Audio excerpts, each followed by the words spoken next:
Hey, it's Bill Gross at Bill Gross Probate. This is my weekly real estate market update. Most of the homes that have been damaged in the fires were nestled up in the hills amongst trees, vegetation, far away from major boulevards, making it difficult to get to.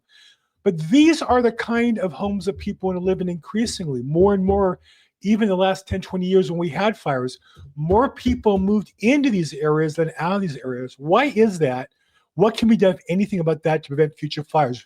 We're going to talk about that. Before we get into that, let's take a look at the market statistics and see where the market is today and see if the fires are having an effect. I think we're starting to see some of those changes in the marketplace today.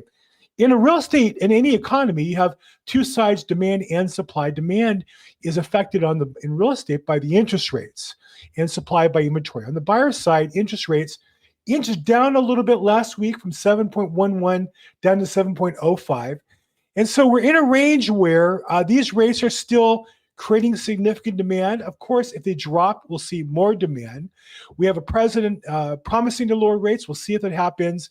Obviously, have a great effect. We also have the effects of debt threatening to raise rates. So interest rates will be a key factor to watch over the next period of time. But for right now, they seem to be stuck in about that 7% range. I think at that, there is sufficient room for buyers there are enough buyers who can buy the properties that are available.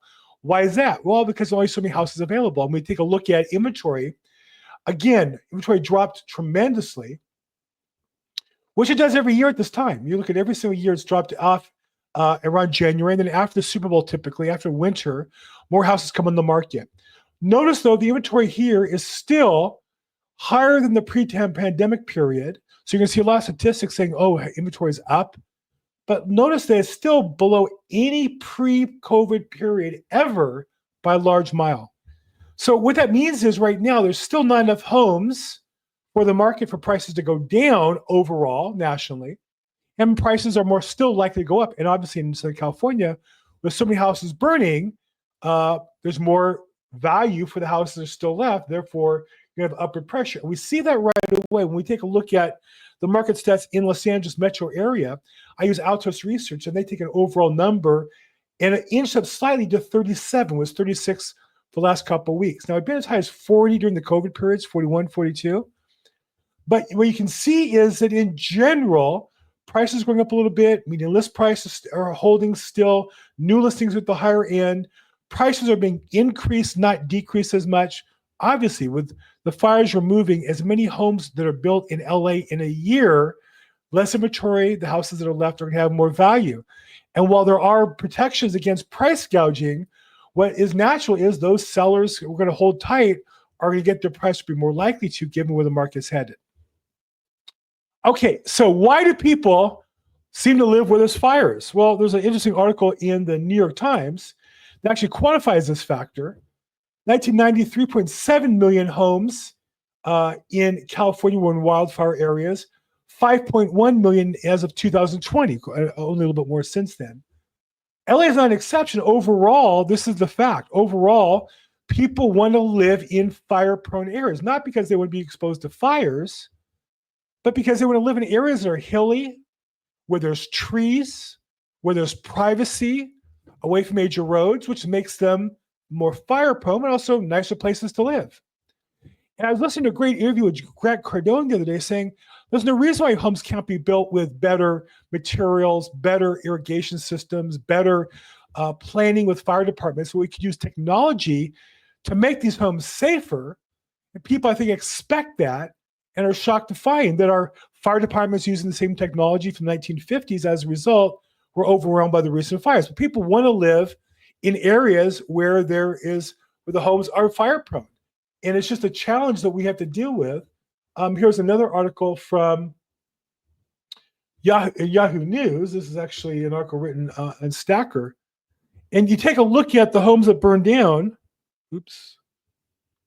That's my spot there. Let's go back. Take a look at the devastation for one. Right? But people want to live in these areas because close to the hills, because it's close to vegetation, because these are places desirable to live. And also in this case, though, the Coastal Commission wouldn't allow these homes to be rebuilt. So you had homes that were built in the 40s and 50s in old wood. And when the fire came, it burned them all down. But people want to live in these areas. These are very desirable areas.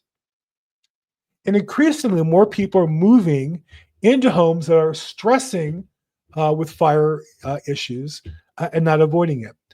What's the effect of the recent fires could be on the real estate market in Los Angeles? Well, one area of good news is for those people who are involved in rebuilding, obviously they're going to be busy. In fact, not only just the construction workers themselves, but industrial property, which had a weak year last year, the vacancies went up from 4% to 6%.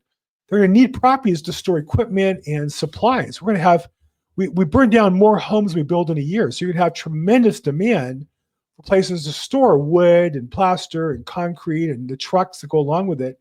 And as a result, already there's pressure for industrial properties where people can store that equipment and store those materials as the real rebuilding process starts to get underway. There are already people pre-packaging it.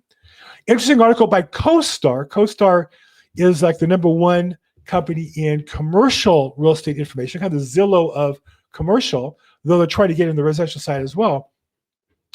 They did a very detailed analysis of the effect of the fires, and they estimate the total single-family residences burned down about $30 billion. And it's interesting how little multifamilies and retail were burned down. The whole total is just slightly over $30 billion. I've heard numbers estimating the total cost to rebuild at $150 or $200 billion. That would include new electrical wires and new water systems and things like that. And the personal property inside the buildings, not to mention schools and supplies inside retail stores. But still, $30 billion, if the FAIR Plan in California has 20% of that exposure, that'd be $6 billion. They don't have that much money. So they're going to be bankrupted, and the rest of the insurance companies don't have the balance of $24 billion available to pay out in California. So these numbers are staggering, and we have a period of time right now where I think the insurance companies are still kind of jigging out, trying to figure out what the damage is. But also part of it, I think, is they're stalling for their own assessment, what the plan is, in the face of the reality that there's not nearly enough money to go around to help everybody who's been affected. Okay, in the news, I thought this was a funny article. For those of you who know, not only I go to USC, but I hate UCLA for a lot of reasons. Here's an article. UCLA is adding a new real estate program to help create the next generation of industry talent. And I would say in some areas I would respect UCLA, like their medicine and things like that, engineering. UCLA's real estate, though, they're the same school that basically has stolen land from U.S. vets who are homeless and built a baseball stadium on the south side of their campus on land that was donated and owned by the Veterans Administration for the purpose of housing homeless veterans. It should host thousands of homeless veterans, but instead UCLA plays baseball there and has been sued for about 12 years and still fighting it. So they don't have the resources to resolve that matter, but they're launching a new real estate school for teaching people how to develop real estate. I wonder if their real estate program teaches how to take advantage of government contracts and how to cheat homeless veterans. I hope not. I hope that's not part of the agenda. I hope they're going to learn and maybe be a case study for improving things, but I doubt it. I'm also in the news under government agencies not knowing what they're doing. LASA, the LA Housing Safety Administration, this is the group of people who we had to give money to house homeless people. And they're being sued by Cal Matters, which is a great organization. And they're asking for 5,000 incident reports of people, of incidents inside shelters run by the city. They include deaths, assaults, domestic violence, and medical emergencies. And you have basic government officials refusing to turn over the records. And then now, after a couple of years of being sued, I think 2024, so about 1 year being sued, they're being forced now by court, and they're going to turn over 175 at a time. It's just interesting how government officials are always demanding of consumers, us, to turn over records, personal information, identification when they want stuff from us.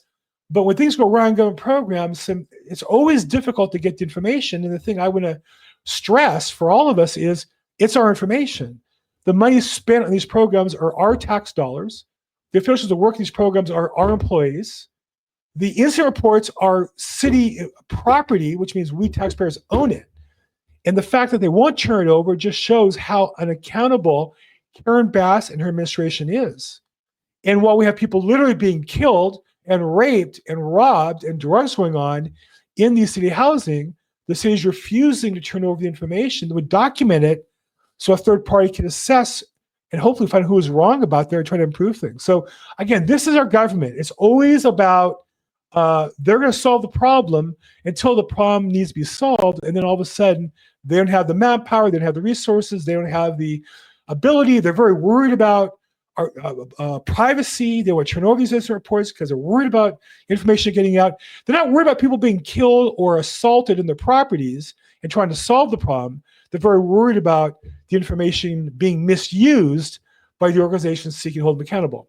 So this is California, this is Los Angeles, and I think at some point we as citizens have to stand up and say to our city officials and our county and state officials, enough's enough. We want to build our houses. We want to rebuild where the houses were burned down. We want taxpayer money to be used effectively, or if not, stop taxing us, stop adding on fees, and allow us to go about our lives. What do you think? I don't mean to be political, but what I think I've learned in real estate is everything in LA has become political as it relates to real estate. And as long as we allow the government to continue to not check fire hydrants, not put water in reservoirs, not have enough staff, not share information about the crimes going on in city-run housing, we're going to get worse and worse results. I'm at Bill Gross Probate on social media, billgrossprobate.com. Call, text, or email me. Let me know what you think about this, as always, and make today your best day ever.